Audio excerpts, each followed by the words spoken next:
Menerjang derasnya sungai setiap hari dilakukan oleh para pelajar di Desa Masungkang, Kecamatan Batui Selatan, Kabupaten Banggai, Sulawesi Tengah. Mereka terpaksa harus menyeberangi Sungai Kayowa karena menjadi satu-satunya akses terdekat untuk mencapai sekolah mereka, SMP Negeri Batui 5, satu atap di Desa Ondo-Ondolu. Apa yang dilakukan para siswa di Banggai tentu sangat berisiko pada keselamatan mereka. Jika air sungai tinggi dan terlalu deras, mereka terpaksa tidak bersekolah. Bahkan, para siswa pernah menginap di rumah warga jika terjadi hujan lebat usai sekolah. Saya berangkatlah sekolah bersama teman-teman. Berangkat kita ke sekolah, kita ke Kuala. Biasanya kalau tidak ada orang tua, kita menyeberang sendiri. Kadang sampai jatuh pernah sama teman-teman. Habis itu kalau kita sudah berangkat sekolah, banjir atau airnya besar, kita nggak bisa sekolah. Jadi kita pulang. Gitu.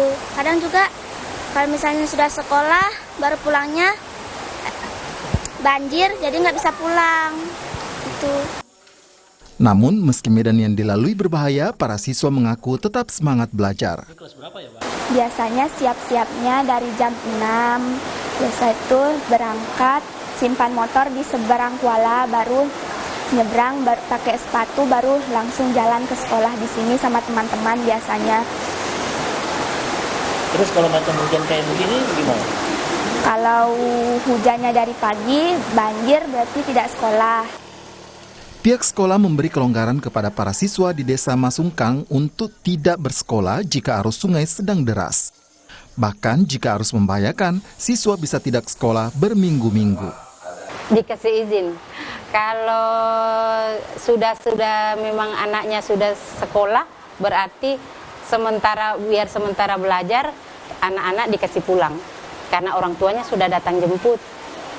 Kalau memang mereka belum sempat sekolah, hujan deras, banjir besar, berarti memang dikasih izin. Walau seminggu, 2 minggu, kalau memang masih deras hujannya, berarti tidak dikasih sekolah. Para orang tua pun kerap mengkhawatirkan keselamatan putra-putri mereka. Jika anak-anak mereka tidak pulang karena harus menginap, esoknya mereka ikut menerjang banjir untuk memastikan anak-anak mereka baik-baik saja. Saya seorang ibu ya khawatir dengan anaknya karena kemarin kita di Kuala menunggu besar air, tidak bisa menyeberang sampai anak saya menginap. Sekarang sudah kecil air, kami nekat untuk pulang untuk ke sekolahan menjemput anak saya sekolah. Kepala Desa Masungkang menyebut demi mendapat ilmu warga terpaksa harus menempuh risiko berbahaya. Bahkan sudah ada korban jiwa karena warga terpaksa melewati Sungai Kayowa. Dan juga para orang tuanya juga karena saking sayang terhadap anaknya biar mendapatkan ilmu pendidikan di sekolah. Jadi mau tidak mau orang tua itu harus ikut andil dalam membantu penyeberangan anak-anak kami gitu. Yang saya tahu dari awal sudah ada korban 3. Pemerintah Kabupaten Banggai berjanji akan segera menganggarkan pembangunan jembatan penghubung Desa Masungkang dan Desa Ondo-Ondolu. Insya Allah dalam waktu dekat ini akan segera dibangun jembatan gantung yang akan menghubungkan Desa Masungkang dan sekitarnya ke Desa Ondo-Ondolu. Jembatan gantung ini nantinya akan bisa dilalui oleh para pejalan kaki atau bahkan sepeda motor. Khususnya bagi para pelajar yang berasal dari Desa Masungkang yang akan mengikuti proses belajar ke Desa Ondo-Ondolu. Warga Desa Masungkang sudah mengajukan pembuatan jembatan sejak 2005, tetapi hingga kini belum terrealisasi. Aldrin Tahara, Kompas TV, Banggai, Sulawesi Tengah.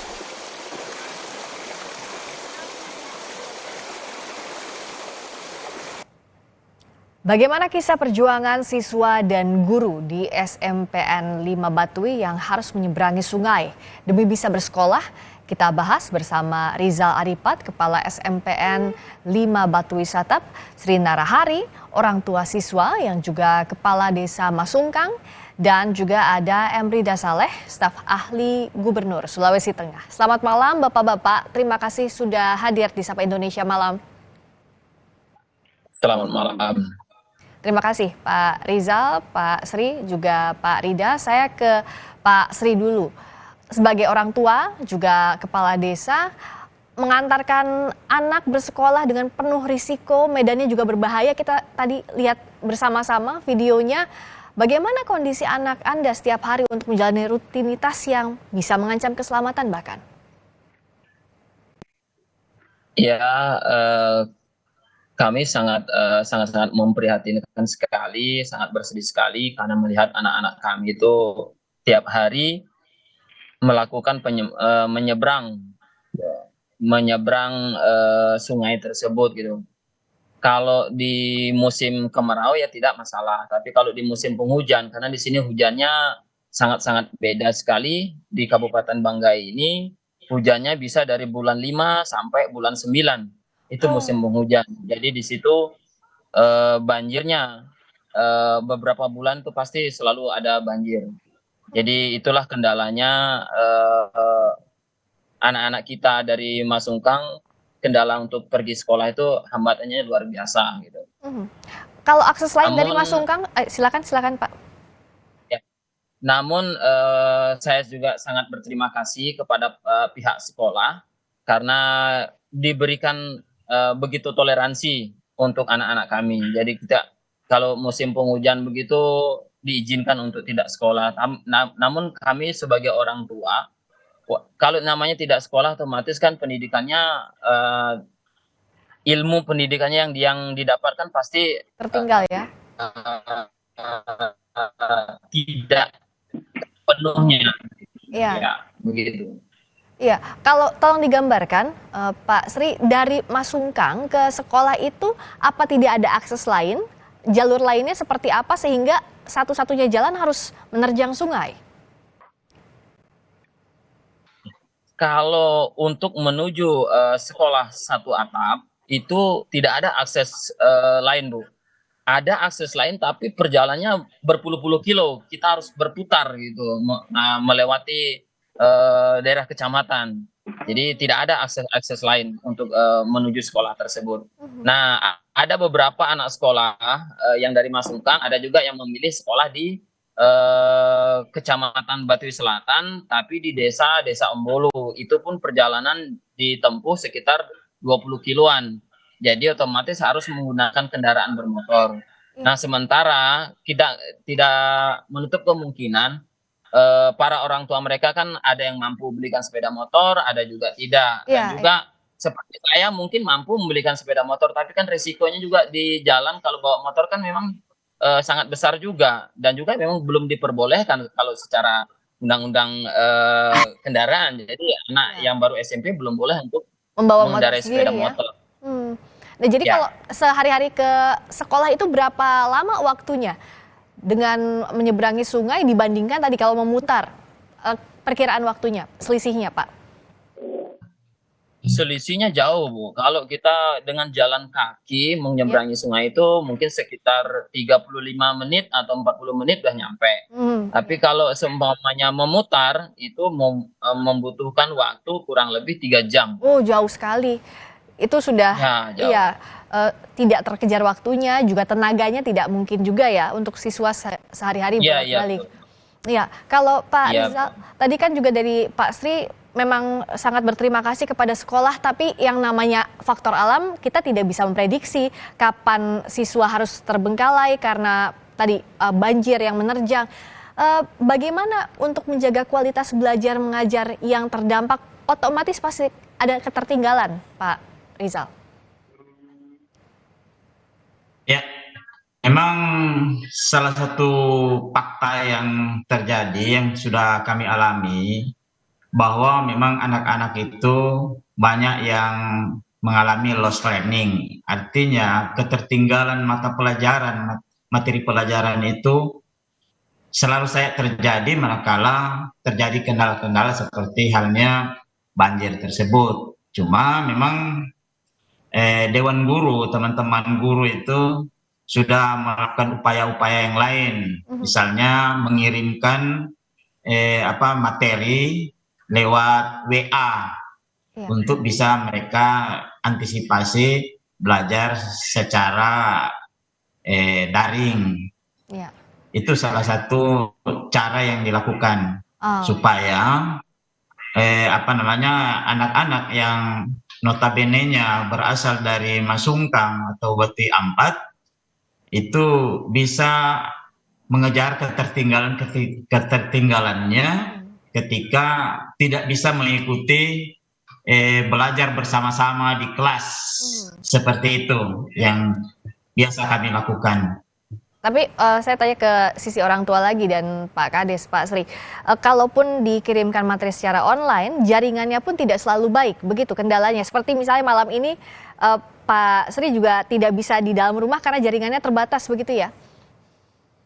Iya, betul Bu. Karena kami di sini jaringannya memang sangat sulit.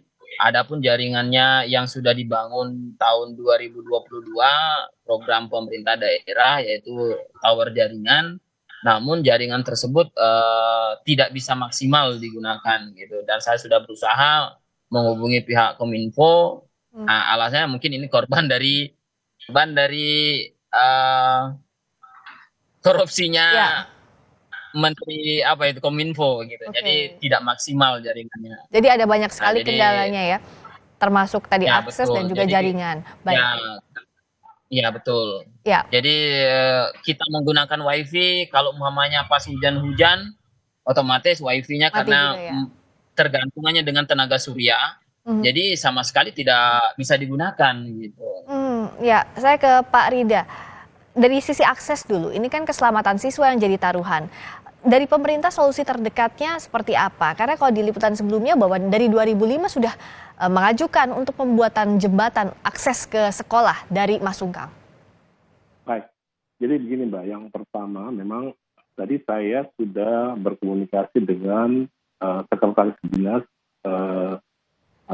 bidang marga dan tata ruangnya, dan sesegera mungkin mereka akan melakukan perencanaan untuk 2002 di ABP tahun 2023 ini segera dianggarkan untuk perencanaan dan segera ditindaklanjuti untuk pembangunan jembatan gantung, karena ini infrastruktur yang sangat vital bagi upaya untuk program strategi nasional ya untuk pendidikan kita. Yang kedua Mbak, sebenarnya di desa Masungkang ini itu kan ada perkebunan sawit, PT KLS dan PT Sawindo. Nanti coba kami akan komunikasikan untuk supaya mereka bisa berpartisipasi juga untuk mempercepat infrastruktur di sana ya.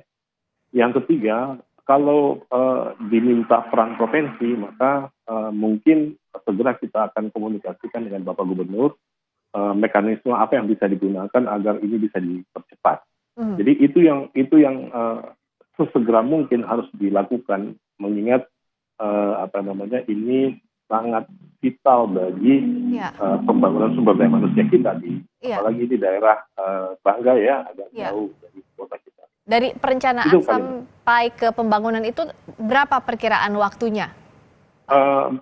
Kalau menurut informasi dari sekretaris dinas ya, untuk perencanaan ini tahun 2023 di ABP ini akan mereka masukkan. Mungkin awal tahun ya itu sudah mulai itu mereka mau membangun jembatan. Namun informasi yang saya dengar tadi itu jembatan gantung, mungkin jadi bisa diakses oleh pejalan kaki dan motor. Untuk mobil mungkin belum. Ya, masih harus menunggu 4 bulan lebih lagi. Tapi apakah Pemprov juga melihat bahwa urgensinya ini sangat-sangat penting? Karena tidak hanya keselamatan tapi juga kesehatan ya Pak. Kita bayangkan siswa-siswi pakaiannya basah setiap hari begitu menerjang sungai, itu juga yang jadi perhatian semestinya. Betul. Ya, ini menjadi masalah serius ya bagi Provinsi Sulawesi Tengah. Oleh karena itu nanti kita akan lihat. Jadi besok saya akan laporkan kepada Pak Gubernur dan tadi saya sudah sampaikan sama beliau untuk segera direspon gitu. Jadi mekanisme mungkin hibah apakah mungkin bisa dimasukkan di ABP ya untuk tahun 2023 ini atau bisa bisa membantu secepatnya. Di samping itu seperti yang saya sampaikan tadi, di sana ada 2 perusahaan yang mungkin CSR-nya juga bisa diikutsertakan untuk bisa mempercepat pembangunan di sana. Iya betul, lebih Begitu, cepat Mbak. lebih baik. Terakhir masing-masing dari Pak Rizal dan Pak Sri juga ada yang ingin disampaikan langsung ke Pak Rida, mumpung kita bertemu malam ini. Dari Pak Sri dulu boleh? Mungkin dari saya dulu atau bagaimana, Bu? Ya silakan Pak Sri. Oke. Saya hanya sedikit menyampaikan bahwa kami sebenarnya sudah lama sekali sebelum saya jadi kepala desa, ada kepala desa sebelumnya juga sudah mengajukan proposal, bahkan sudah sudah berkali-kali setiap tahun diajukan proposal tersebut, namun sampai sekarang belum realisasi. Dan juga sempat juga ya cuman hanya dipakai, kami jujur sangat kecewa karena hanya dipakai janji-janji manis politik saja. Jadi seperti itu. Jadi kami harap untuk tahun ini semoga bukan sebuah janji saja, namun harus ada sebuah realisasinya. Jadi seperti itu. Dari Pak Rizal juga singkat saja, sama ya harapannya? Ya, kami berharap agar yang dibicarakan atau diinformasikan pada malam hari ini, seperti untuk merealisasikan jembatan gantung, dapat kami harapkan agar bisa terwujud nanti, agar peserta didik kami yang menempuh pendidikan bisa tidak mengalami hambatan-hambatan lagi dalam proses belajarnya. Ya. Saya kira demikian harapan kami. Baik. Terima kasih Pak Rida juga tadi sudah menyampaikan. Semoga segera terrealisasi. Terima kasih Pak Rida Saleh, staf ahli Gubernur Sulawesi Tengah. Terima kasih juga Pak Sri Narahari, orang tua siswa, yang juga Kepala Desa Masungkang. Terima kasih juga Pak Rizal Aripat, Kepala SMPN 5 Batu Wisata, telah hadir di Sapa Indonesia Malam. Selamat malam. Berikutnya saudara, kami kembali dengan sorotan. Kapolri Jenderal Listio Sigit Prabowo memerintahkan kasus kematian pengawal Kapolda Kaltara Brigadir Setio Herlambang diusut tuntas.